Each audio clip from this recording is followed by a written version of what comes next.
9 months before the Savhari Mandate fleet folded into Earth's outer approach corridor. I was at Battery 6's targeting array running a bore calibration cycle when Relay Caliph pinged. It was a low-band return signal, the kind the relay sends when something crosses the Caliph boundary that isn't on the standard traffic manifest. We received those signals maybe twice a year. Derelict probe trajectories, old hardware drifting on slow-decay orbits, occasionally a research vessel whose crew had filed their approach clearance in the wrong format. I logged the ping, noted the signature class in my watch record, and went back to my calibration cycle. By the time I came off shift, Commander Hesse Lorne had pulled the relay data, matched the spectral fold drive signature against Section 9 of Earth's decoded mandate records, and was standing in the corridor outside the targeting bay. She was holding a single printed sheet. We print nothing on the Kellen array. Paper is weight, weight is cost, and the platform runs tight on both. I had been on Kellen for 19 years and I had never once seen Lorne carry paper. I knew before I read the sheet what kind of news was on it. The spectral match was to a Class 4 entry in Earth's decoded mandate records, survey fleet transit characteristics, Savhari-type hexagonal fold drive configuration. Confidence rating, 97%. I read it twice. I folded it and put it in my breast pocket. Lorne said, 9 months at standard mandate survey approach velocity. I kept that piece of paper for 9 months. It is sitting on my desk as I write this. My name is Lyra Khan. I am a strike designator, Tier 1, assigned to Platform Kellen Array, Outer Defense Ring, Approach Corridor 7. I came to this platform 19 years ago, straight out of Theron Base's Surface Defense Training Academy, qualified on the Kellen targeting architecture in my first assignment year, and I have been here ever since. I have had 4 postings offered to me over the years, 2 groundside, 1 to the inner grid, 1 to the Lunar Defense Command, and I have declined all of them, not because of stubbornness, but because this is the work I know and the place I know how to do it. The Kellen Array is a weapons platform in the truest sense. We do not host policy discussions. We do not manage diplomatic traffic. We acquire targets, we designate them with precision, and the batteries decide what happens next. That is the whole of it. A strike designator's work is precise in a particular way. You are not the person who fires the weapon. You are the person who tells the weapon exactly what to fire at and where to put the shot. Every designation solution carries your signature, your assessment of the target profile, your calculation of its propulsion node geometry, your read of the firing solution. If the batteries miss, the failure is usually mine. If the batteries hit where the target actually was, the credit belongs to all of us. That division of ownership had seemed odd to me when I trained for it. After 19 years, it seems like the only sane arrangement. In 19 years, I had fired designation solutions in training, in simulation, and in the monthly grid exercises that the outer ring runs like clockwork every first Thursday. I had never designated a live target. That was about to change. What the Savhari Mandate did 50,000 years ago is not a short story, but it is a clear one, and I want to tell it plainly before anything else, because it matters for everything that came after. 50,000 years ago, the Savhari Mandate was an administrative empire, not a military one, not in the traditional sense. They did not move between stars to conquer or to install governors or to remake surfaces for their own habitation. They moved between stars to administer. Their system classified planets and systems into categories based on resource potential and sapient development stage, and they managed their classified holdings through a cycle of census surveys conducted every 50 millennia. Planets that showed insufficient sapient development were assigned to what the mandate called residual zone status, low-priority holdings worth monitoring, but not worth the cost of direct resource extraction, until a future survey found conditions had changed. Earth was residual zone 7 Keth. The classification had been in their records since an initial survey 200,000 years prior, when the dominant hominid populations on the planet had not yet developed language.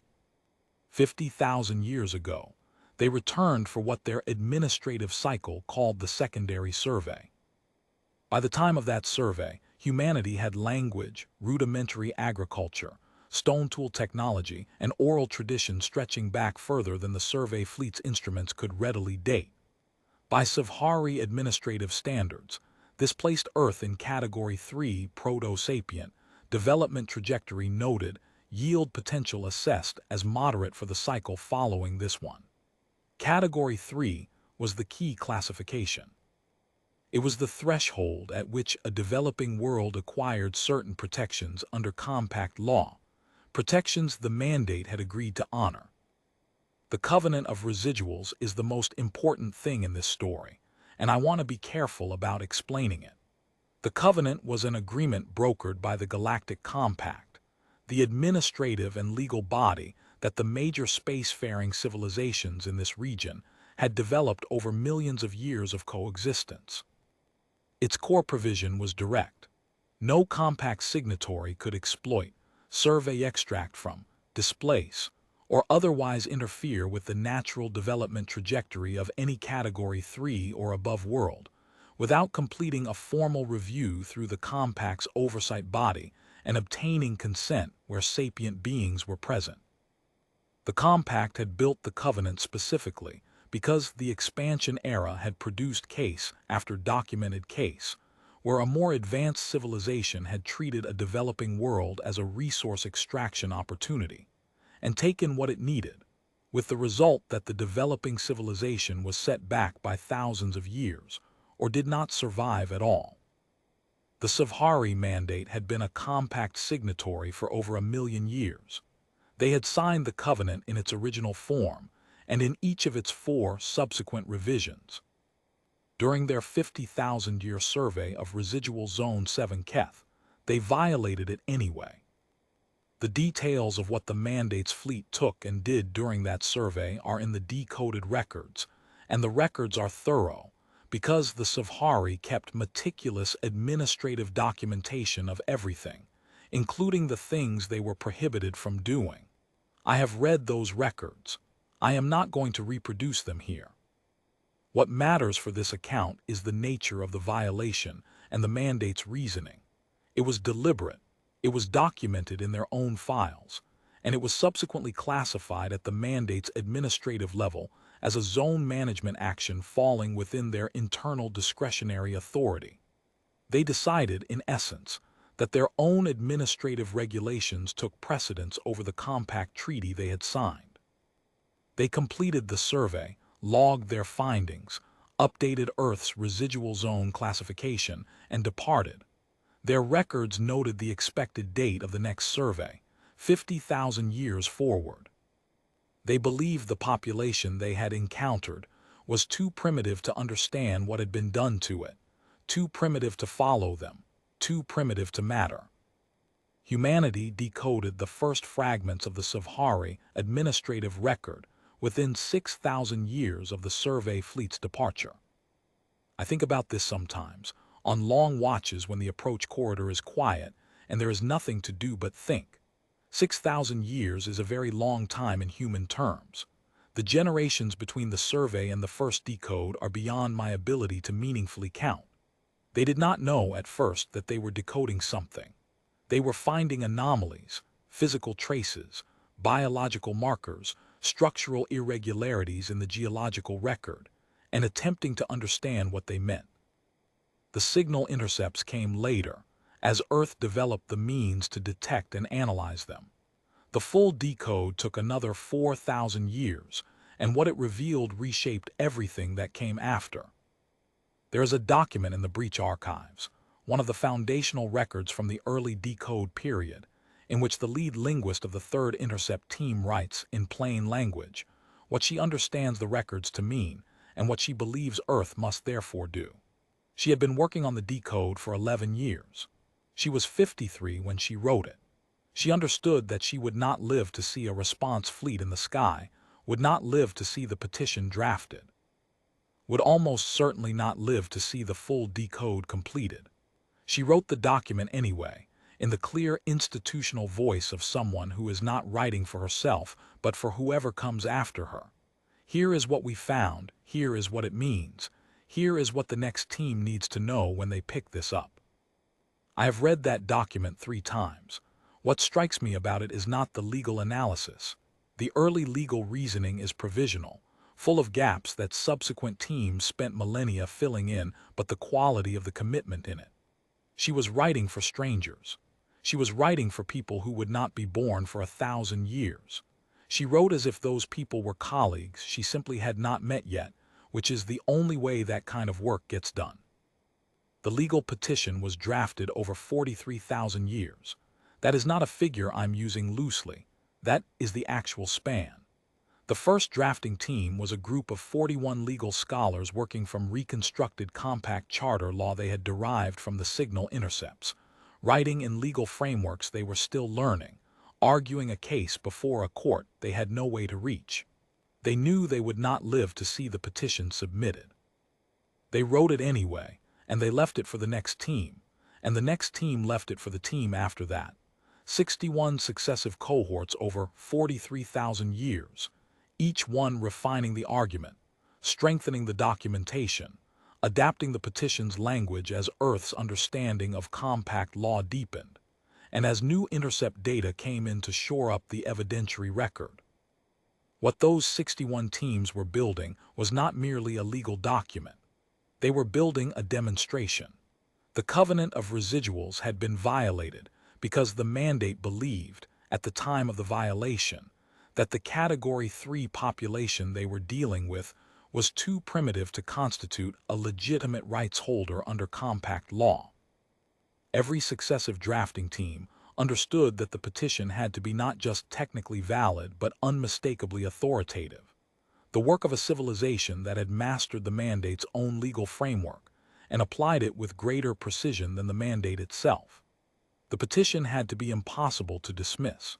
It had to be the kind of document that would be received by the compact neutral registry as the product of a serious, capable, sovereign legal tradition.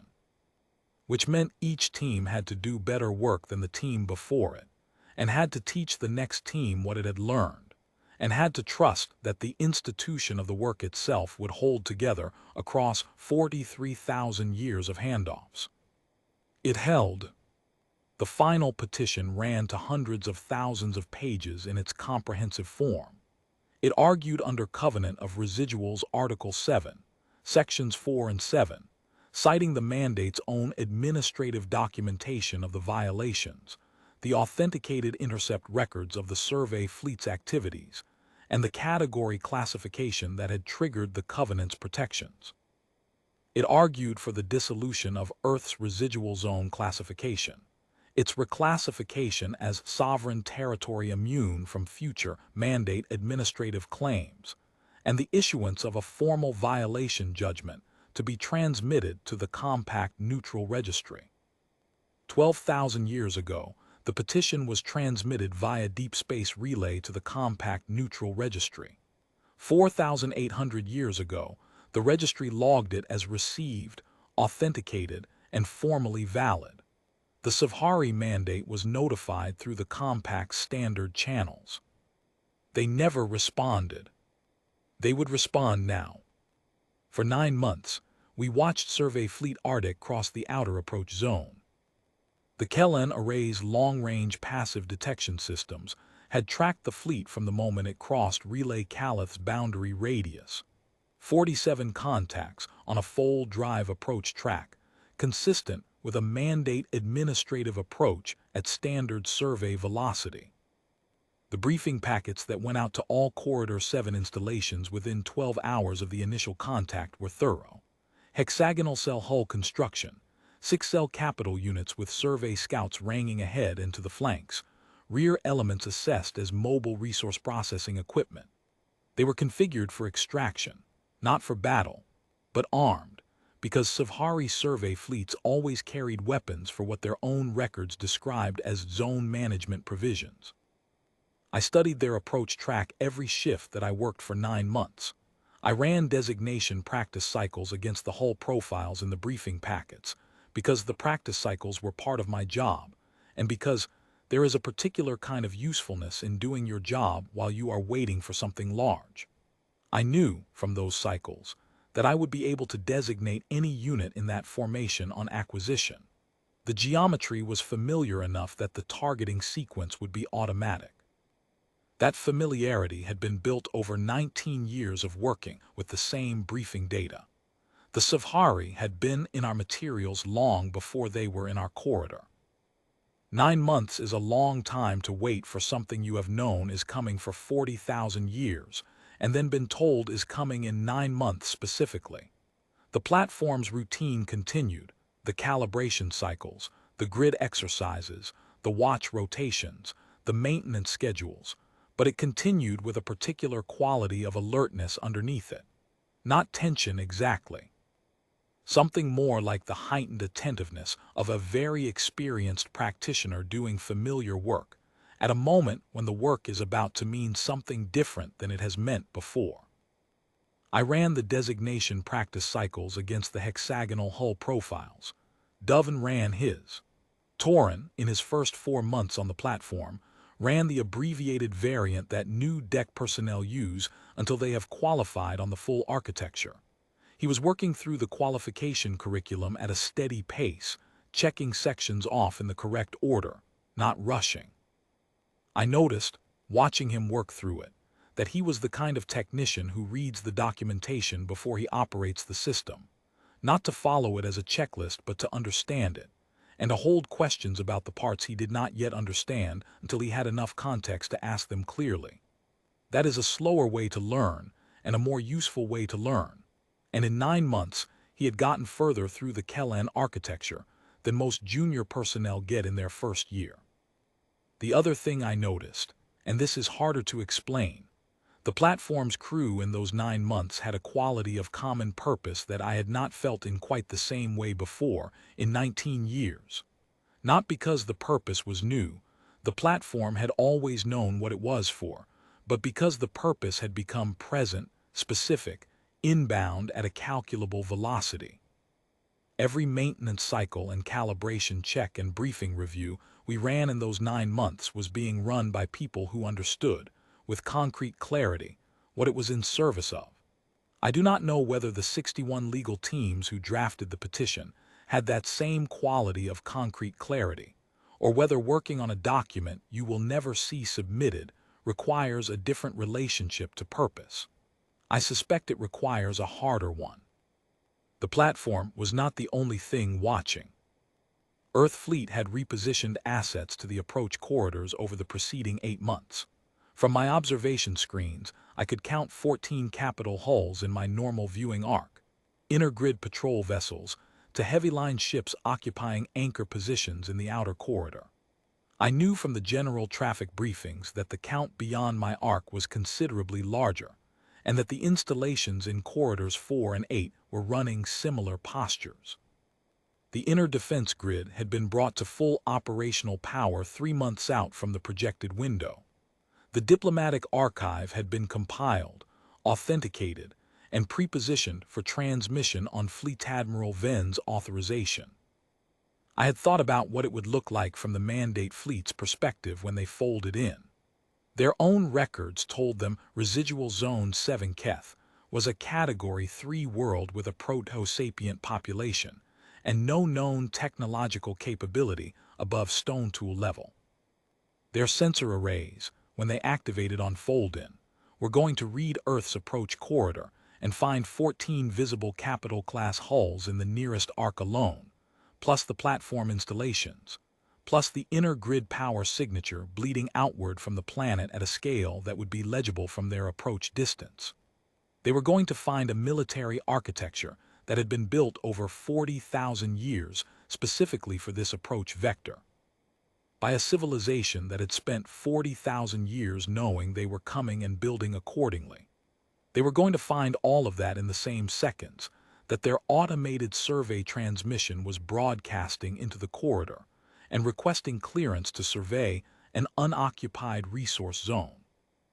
I do not know whether Survey Regent Vorn understood, in those first seconds after fold-in, what he was looking at.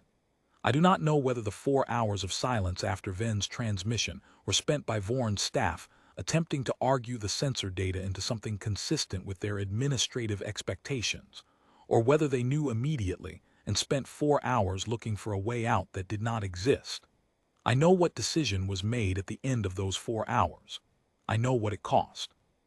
It had the quality of something very large running at high power for the first time, which was accurate. Everything being brought to bear had been in development for 40,000 years. The outer defense ring was not constructed in a decade or a century.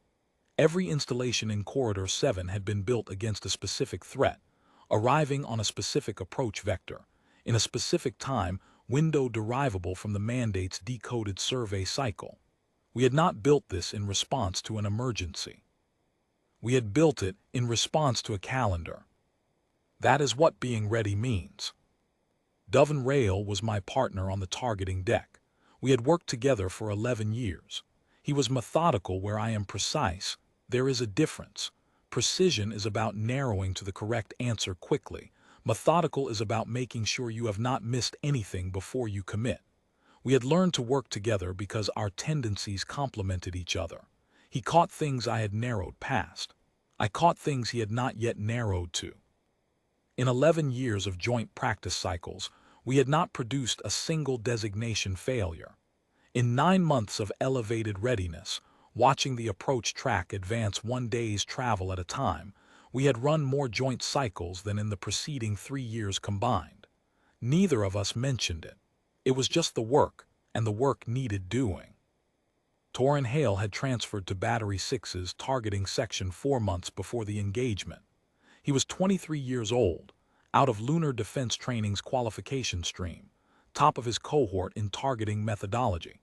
He had been assigned to the backup ranging station, the secondary acquisition array that feeds confirmation data to the primary systems. Mostly a validation role, important but not the seat that runs the designation sequence.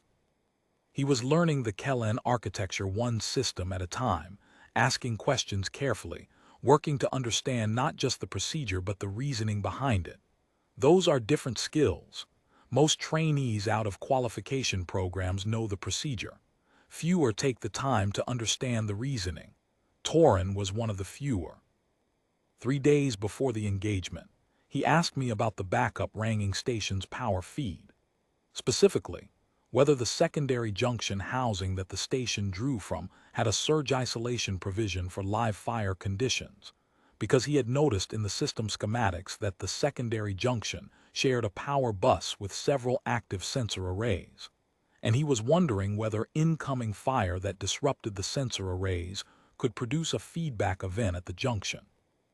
He had drawn the schematic from memory to show me what he was asking about. The schematic was accurate. I told him the risk was low under standard operating conditions. I explained the junction's protection ratings in detail. He asked a follow-up question about the test parameters those ratings were based on, specifically, whether the parameter envelope included simulated weapons impact on adjacent systems. I answered that too, and the answer was that it did not. We both noted that. Neither of us had time to escalate it to the maintenance queue before the engagement window arrived. The protection ratings had been validated under conditions that did not include direct incoming fire from a mandate survey fleet. That specification gap had existed in the system for 40,000 years, and it had never mattered until it did. I do not think it is anyone's fault. I know Torin was the one who found it. That seems about right, for him. He was always the one asking the question no one else had thought to ask yet. Survey Fleet Ardek folded into Earth's outer approach corridor at 3:47 platform time on a Tuesday morning. I had been at my station since 200. The projected fold-in window ran 300 to 500, and I had not slept since midnight, and I was not alone in that. The targeting deck ran with all 3 stations occupied, Dovan at his primary designation station, myself at mine, Torin at the backup ranging array. Commander Lorne was on the command deck directly above us, her console active, the confirmation pings of her monitoring systems audible through the thin overhead. The fold-in registered simultaneously across every passive detection array in Corridor 7. 47 contacts, spatial displacement signature, bearing exactly consistent with the projected approach track. Dovin said without inflection, "That's them."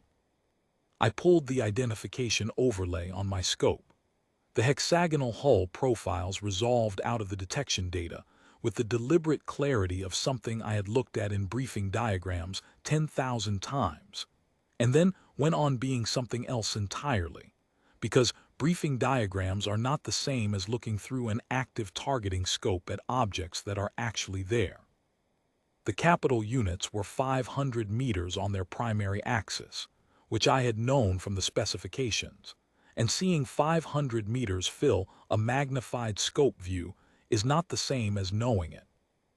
The six-cell junction geometry was visible as an architectural fact rather than a schematic shorthand, each hexagonal section meeting the next at precise angles, the hull plating running across the joins in long unbroken strips, the surface textured with panel lines and conduit housings, and what the briefing records identified as sensor cluster nodes spaced at roughly 20-meter intervals along the upper hull.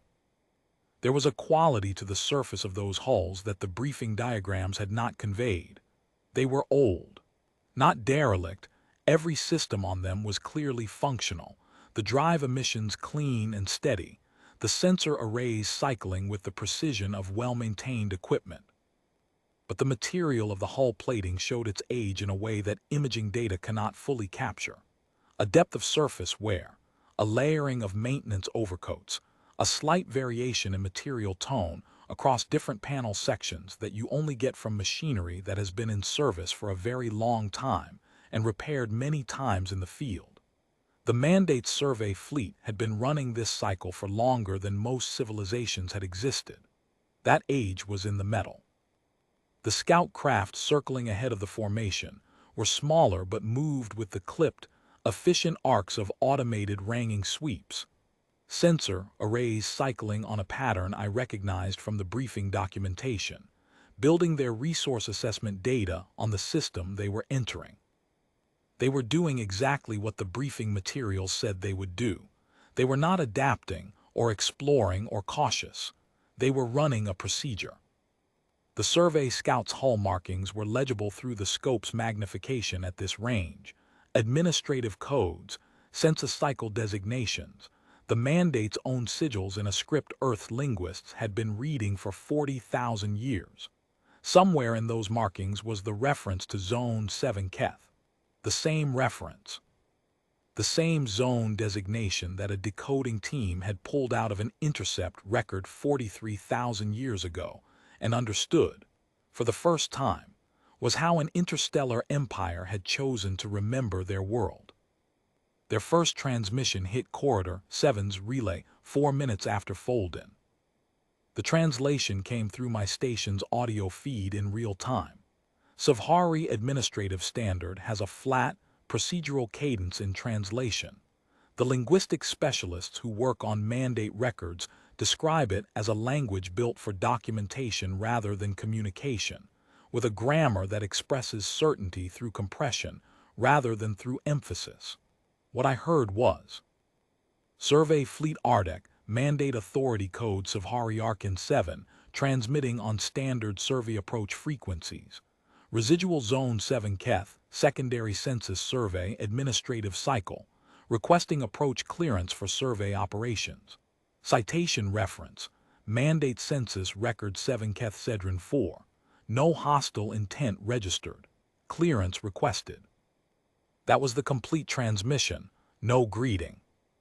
No acknowledgement that the approach corridor was occupied by a defense grid. The tone was what the analysts had always described. Procedural, compressive, a form being filled out. They were transmitting their administrative credentials into what their records told them was an unoccupied residual zone, performing the same opening step they presumably performed at every survey site, expecting the same response they received at every survey site. Which was no response, because residual zones do not respond.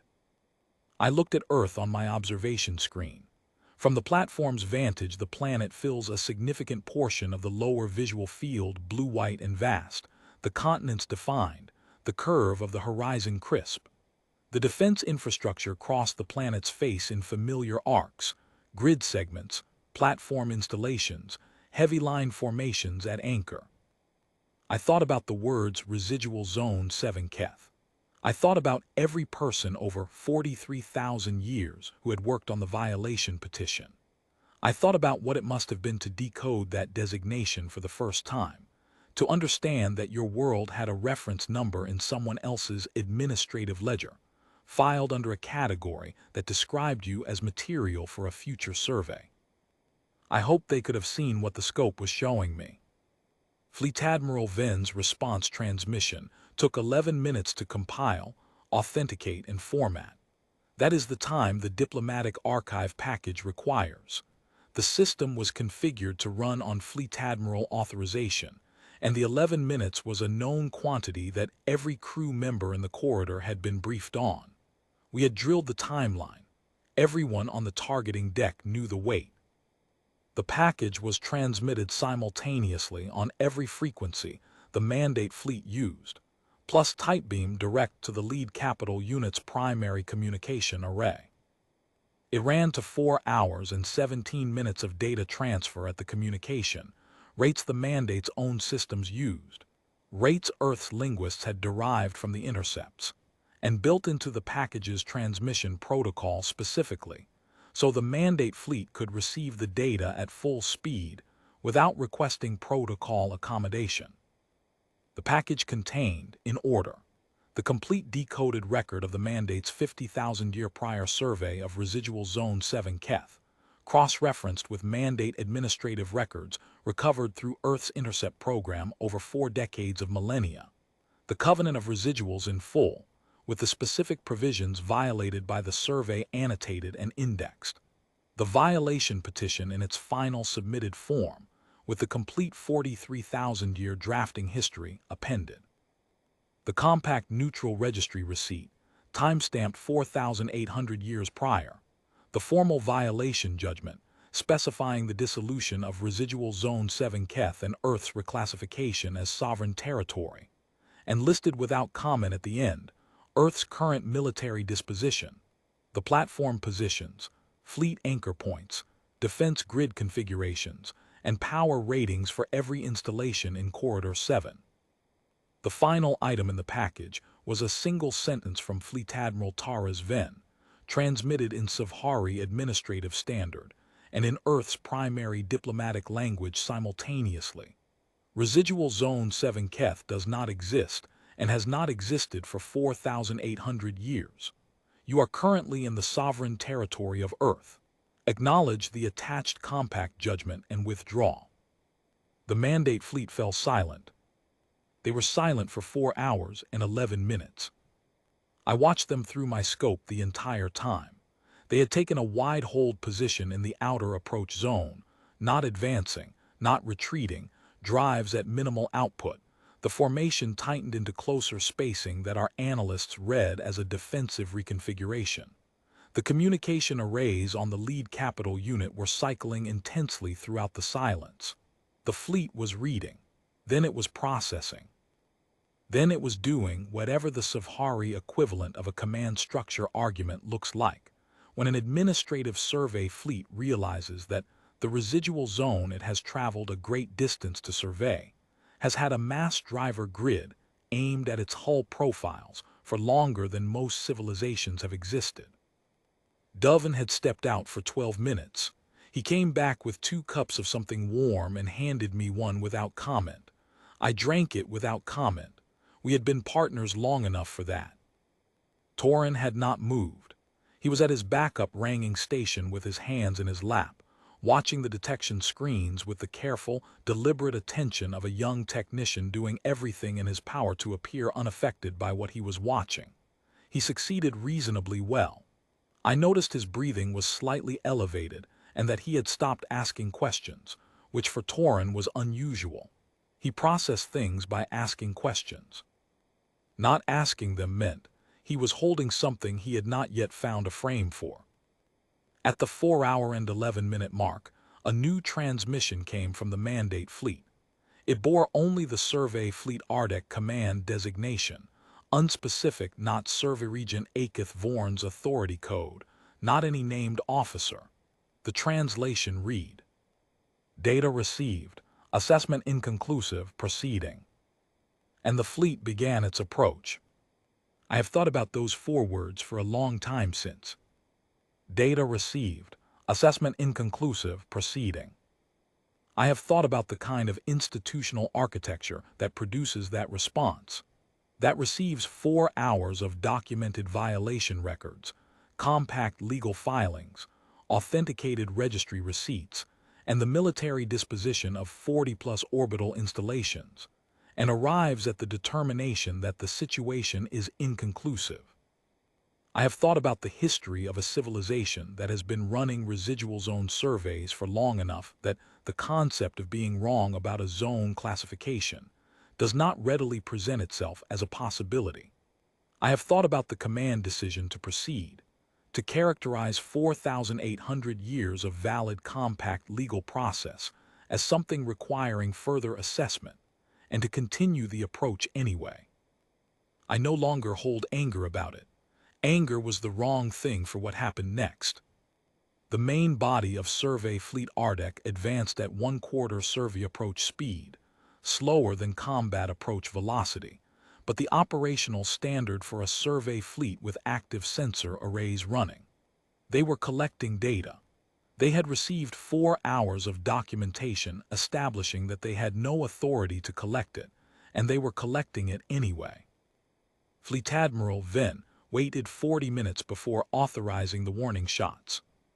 3 mass driver bursts from the Caliph Sector Ring installations hit the space directly ahead of the Mandate fleet's lead elements. Clean, empty space, well forward of the formation. Nothing that could be read as anything other than a deliberate warning. The burst pattern was not random. Our analysts had identified in the briefing materials a specific geometric arrangement that registered in the Compact's universal engagement warning format.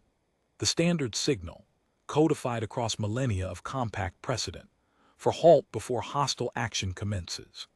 It was a warning delivered in the Mandate's own language and in the Compact's own format, by people who had been studying that language and that format for 40,000 years and were not going to get the signal wrong. On my scope, I watched the lead capital unit show a propulsion microflare, a brief thruster adjustment, a moment of hesitation in its course trace. The fleet formation did not stop. 2 of the forward survey scouts broke from their ranging positions and reversed on wide arcs back toward the main body, pulling behind the capital ships. They had read the warning shots correctly. The capital ships held course. Then waited 8 more minutes. The tight beam advisory transmission ran continuous for the entire 8 minutes. This is sovereign territory. You are in violation. Halt and withdraw. All of it in Savhari administrative standard, the exact register their own records used. 8 minutes. The fleet's sensor arrays kept cycling. They kept coming. At the 8-minute mark, Commander Lorne's voice came through my headset, level and clear. Designators, full active targeting. We are moving to fire authorization. I put my hands on the controls. Everything on the targeting deck went very quiet. I have run designation sequences so many times that the physical process is nearly automatic. The hands move through the steps before the conscious mind finishes formulating the instructions. Acquire, confirm profile, identify propulsion node geometry, calculate firing solution, designate. The sequence runs between 9 and 14 seconds depending on target complexity. I have timed myself across 4,000 practice cycles, and I know my own range. The lead capital unit's profile resolved on my targeting overlay at 97% confidence. The hull geometry was exactly as documented, 500 meters on the primary axis, the dorsal propulsion cluster sitting at the geometric center of the upper cell grouping, exactly where every briefing packet had placed it. exactly where I had been aiming in simulation for 19 years. Dovin had his targeting sequence running on the adjacent capital units simultaneously. We had briefed the multi-target assignment weeks earlier, divided the approach formation into designation lanes, and drilled the joint sequence until it was shared reflex. He did not need instruction from me, and I did not need it from him. Torin was running the backup ranging array, feeding confirmation data to both our stations. His hands were on the controls. His station was live. I designated. The engagement lasted 22 minutes. I will tell you what my scope showed me, because I was at it for the full duration. The mass driver batteries firing through a live engagement produce a vibration that travels through the platform's superstructure in a way that practice cycles do not replicate. It is a deep, conducted resonance, felt more in the chest than heard, like something very large flexing its frame, a slow pulse that registers in the bones before it registers in the ears. I had felt it in calibration tests before. Short, single-round validation fires to confirm battery alignment. The engagement firing was different. It was repetitive and rhythmic, and it did not stop. Each solution going out one after another across the targeting lane coverage, the platform running at a level of sustained output that no calibration test had required, and that no simulation had quite prepared me for, because simulations do not vibrate. I kept my eyes on the scope. 6 mandate capital units registered direct hits to their primary propulsion nodes, the drives going dark in sequence as the mass driver solutions landed. I noted each one on my targeting overlay and moved to the next designation: acquire, confirm, calculate, designate. The sequence was automatic. The hands moved through the steps without waiting for the mind to prompt them. I tracked each hit as it registered and shifted acquisition to the next valid target, the next propulsion cluster, the next firing solution building itself from range data in real time. 3 of those 6 went dark completely.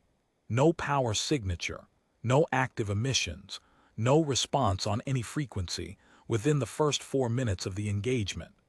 2 more were disabled rather than destroyed, drifting with residual internal power still registering on the detection screens, drive output at 0. The 6th took a secondary hit from the Calith ring that appeared to remove its command structure. I saw the emissions from that section of hull go flat, and the unit's formation-keeping behavior stop, the ship continuing on its last heading without correction, no longer under active guidance. The remaining capital units and the surviving scouts had redistributed into a loose defensive shell, no longer advancing. They were also not retreating. They were holding. At the 11-minute mark, Survey Fleet Arctic returned fire. The incoming round hit the Kellen array's targeting sector, specifically the secondary junction housing 2 levels below the targeting deck, at 4:09 platform time. I heard it before I felt it, a low concussive resonance moving through the superstructure from the impact point upward, and then a pressure change in the targeting bay that I registered in my ears before the claxons activated. The junction failure produced an arc discharge to the power bus that fed the secondary systems in that sector. The backup ranging station draws from the secondary junction housing. I did not leave my station. There were still active designation solutions in the queue, still valid targets in the firing lane. Leaving the station in the middle of an engagement is not something a strike designator does. I kept my hands on the controls. I kept my eyes on the scope. Dovin stayed at his station. Commander Lorne sent a medic team to the targeting deck at 4:11. I kept designating. At the 22-minute mark, the mandate fleet's remaining capital units brought their drives to 0 relative velocity simultaneously, held there. Full propulsion stop. The Savhari Administrative Standard signal for suspension of engagement and request for consultation. Our analysts had flagged that signal in the briefing packets. I had read the flag. I knew what it meant when I saw the drive traces go flat on the detection screen. I lifted my hands from the controls. My hands were steady. I noticed that with something that was neither surprise nor relief, but close to both. Dovin put his scope to wide field observation and locked his targeting solution in standby. He did not speak. I did not look at Torin Hale's station. A new transmission came from Survey Fleet Ardex Command Unit bearing the authority code of Deputy Regent Uriel Cass, second in command of the fleet. Survey Regent Aketh Vorn's code did not appear in that transmission, or in any transmission that followed it. The mandate offered no explanation for his absence. Cass said, "We request suspension of hostile action and formal consultation under Compact Charter Article 12. We acknowledge receipt of prior transmission. We are prepared to discuss the contents." Fleet Admiral Venn acknowledged the request. The engagement ceased. The negotiation lasted 3 days. I was not part of it. My work had ended at the 22-minute mark, and what followed was the province of flag officers and diplomatic staff. I remained on the platform in standard watch rotation, monitored the Mandate Fleet's position during my assigned watches, and received the information that came through crew channels. On the first day, Deputy Regent Cass acknowledged that the legal documents transmitted before the engagement were authentic and valid under compact law. He stated that Survey Fleet Arctic had been operating from Mandate administrative records predating the compact legal filing by 4,800 years, and that the fleet had therefore been proceeding in good faith reliance on those records. He stated further that the fleet had no authority to unilaterally override an existing compact judgment, and that the engagement had resulted from a command decision made under the misapprehension that the transmitted documents were fraudulent. He did not specify whose command decision. Survey Regent Vorn did not transmit. I thought, listening to the summary coming through the crew channels, about the institutional logic of that framing. 4 hours of documentation received and assessed as inconclusive. Warning shots fired and disregarded. A defense grid the size of the one in Corridor 7 visible on their own sensor arrays, and still a decision made to proceed. And then, after the engagement, the characterization. Operating from outdated records, good faith reliance, the decision attributed to a command structure that was no longer transmitting. I was not there, and I do not know what Aketh Vorn believed when he gave the order to proceed. I know what his decision cost. Fleet Admiral Venn's conditions were presented without preface. The Savhari Mandate would acknowledge the validity of Earth's violation judgment through a compact standard legal instrument. That instrument would be transmitted to the Mandate's own administrative councils and presented to the compact neutral registry within 120 days. The Mandate would remove Earth and its associated territorial zone from all active survey records and future administrative cycles in perpetuity. The surviving fleet would withdraw immediately upon signing and would not return. There were 4 counterpositions from Cass over 3 days, addressing the instrument's wording, the characterization of the original survey violation, the timeline for compact registry transmission, and a request for assurance that no further enforcement action would follow from Earth. Venn addressed each one with the patience of someone who had prepared very thoroughly for a conversation he had not wanted to have but had known he would have. Each response came back within hours. Each response was precise and documented and left no viable counterposition open. This was the work of the diplomatic teams, who had been preparing their positions in parallel with the legal teams for nearly the same span of millennia, and who had anticipated each counterposition in the briefing materials and prepared answers for them years before the fleet arrived. On the 3rd day, at 16:12 hours platform time, Cass transmitted a signed acknowledgement instrument. The summary that came through crew channel stated, Residual Zone 7 Keth had not existed since the issuance of the compact dissolution judgment 4,800 years prior. The Mandate's 50,000-year prior survey had constituted a violation of the Covenant of Residuals, Article 7. The Savhari Mandate committed to removing all active administrative references to Earth's territorial zone from their records, and presenting the signed acknowledgement to the Compact Neutral Registry within the agreed period. The mandate committed to no further survey, extraction, or administrative claim regarding Earth in perpetuity. The assurance regarding further action was received and recorded. It was a short document, considerably shorter than 43,000 years of petition work. That seemed right to me. They spent 18 hours preparing their fold drive solution. I was on watch for part of that time, scope on the mandate formation observing. Ships preparing to depart carry a different quality of stillness than ships in a tactical hold. The drives are warming rather than stopped. The formation geometry orients toward a fold-out bearing. Sensor arrays cycle down rather than up. The remaining capital units had pointed themselves at the door. They were going through it.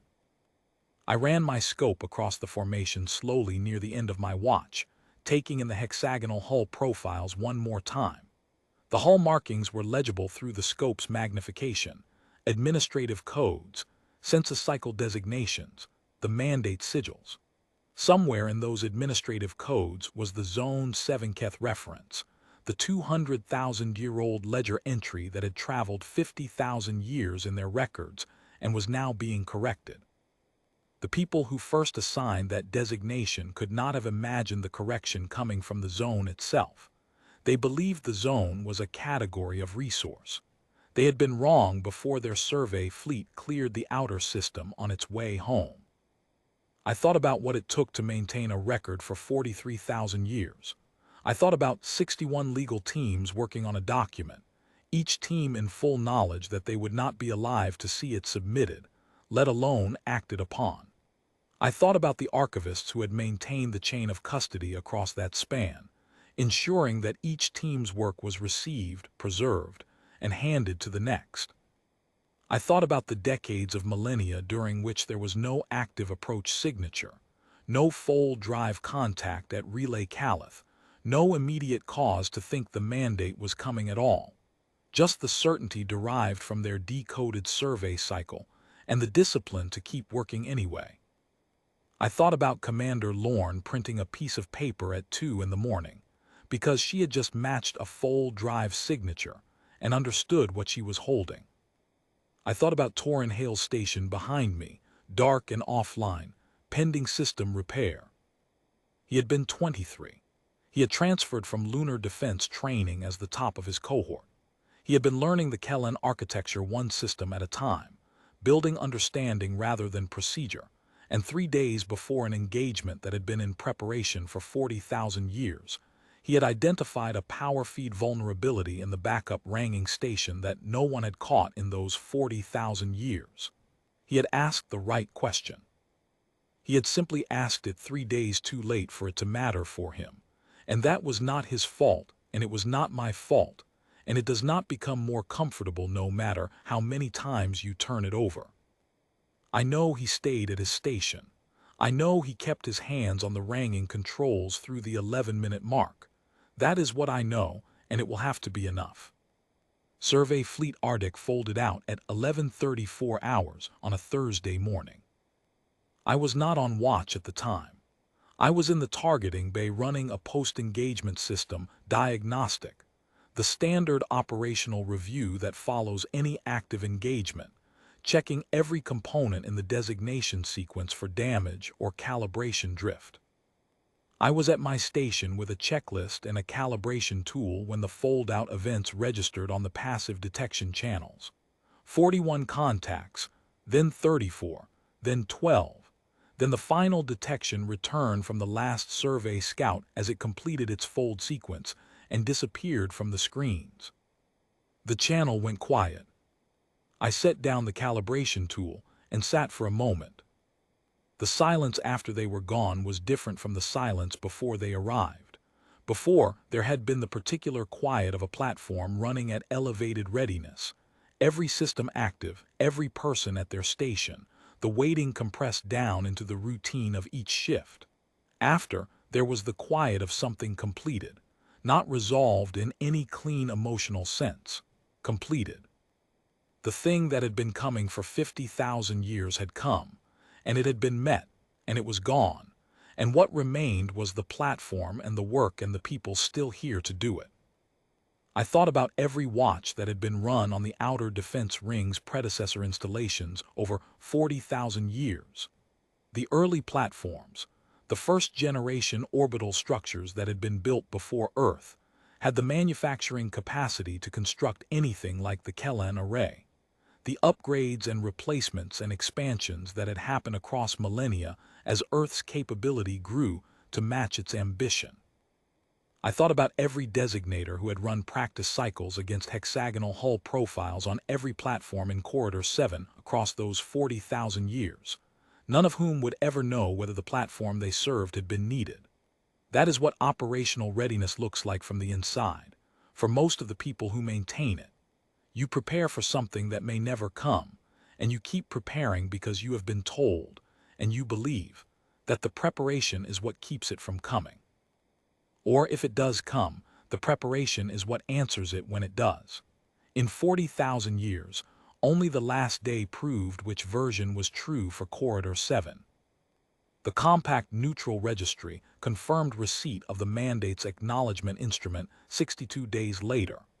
The Savhari mandate transmitted the dissolution of Zone 7 Keth through their own administrative channels and updated their records within the agreed period, per the confirmation that came through Earth's diplomatic channels. No further mandate transmission has been received from any direction. The outer approach corridor was returned to standard traffic monitoring status within 6 weeks of the engagement. The Kellen array completed its repair rotation on schedule. Battery 6's targeting deck was fully restored, all systems operational. The backup ranging station was rebuilt with an upgraded secondary junction housing that includes an independent power isolator rated for live fire impact environments. It is a standard system improvement, the kind written into the maintenance record without ceremony, carrying no name, and it will protect every technician who works at that station from this point forward. That is how the preparation continues after an engagement. The cost reveals a gap, and the gap is corrected, and the institution carries the correction forward to the next person. Fleet Admiral Venn, at the formal after-action review, said the platform crew had performed with distinction. He said the engagement outcome had gone as well as such engagements go. He said Torin Hale would receive the Outer Defense Ring's service citation posthumously, to be presented at the next platform muster. I attended the muster. I watched the citation presented. It was the right thing and it was not enough, and both of those things were simultaneously true, and I did not know how to hold that more gracefully than to think it clearly.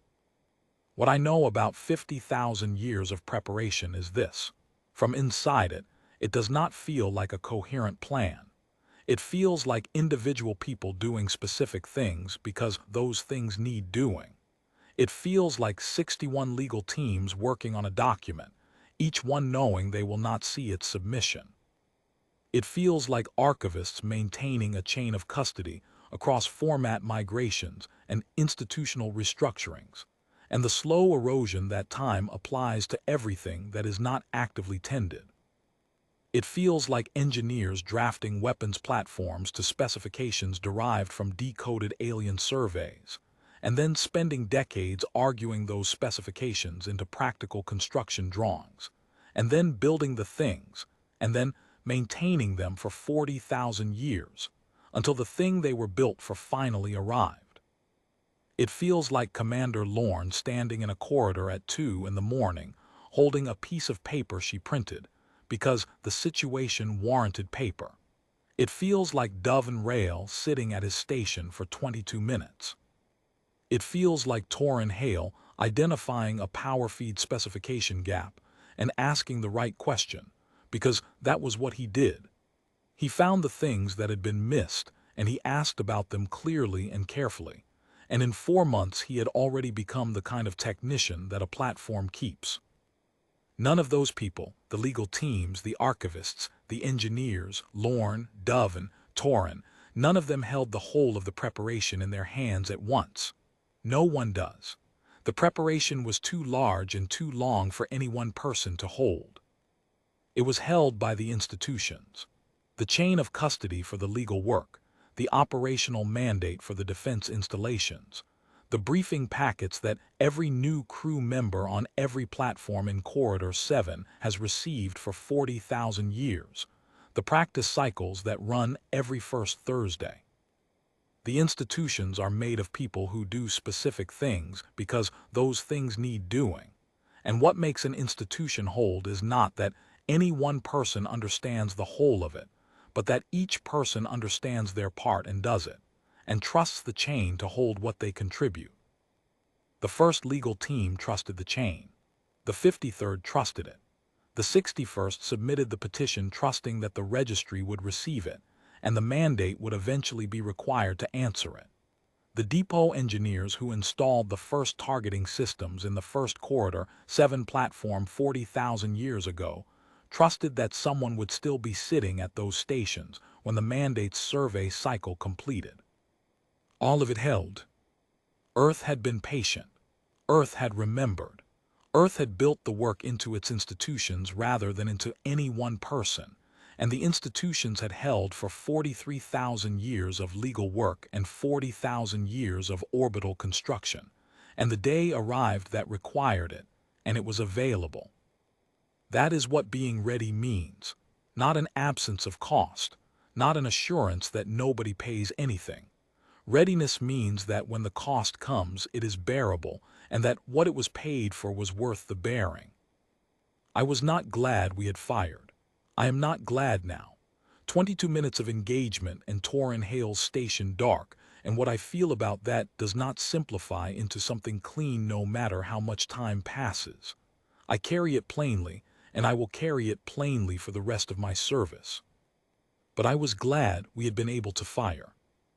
I was glad that when Survey Fleet Arctic folded into Corridor 7 and transmitted its clearance request for a zone that had not existed for 4,800 years, there was an answer ready, not improvised, not assembled in a crisis, not conjured from nothing in a desperate hour, but built across 40,000 years and filed across 43,000 years and held in readiness for 50,000 years.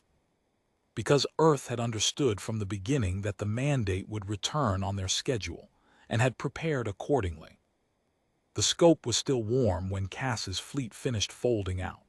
I held the sight picture on their exit bearing for longer than I needed to, watching empty space, thinking about Torrin Hale's station behind me and Earth below me, and 50,000 years of someone else's arrogance finally dissolved in a 3-day legal proceeding under the weight of a mass driver battery's record.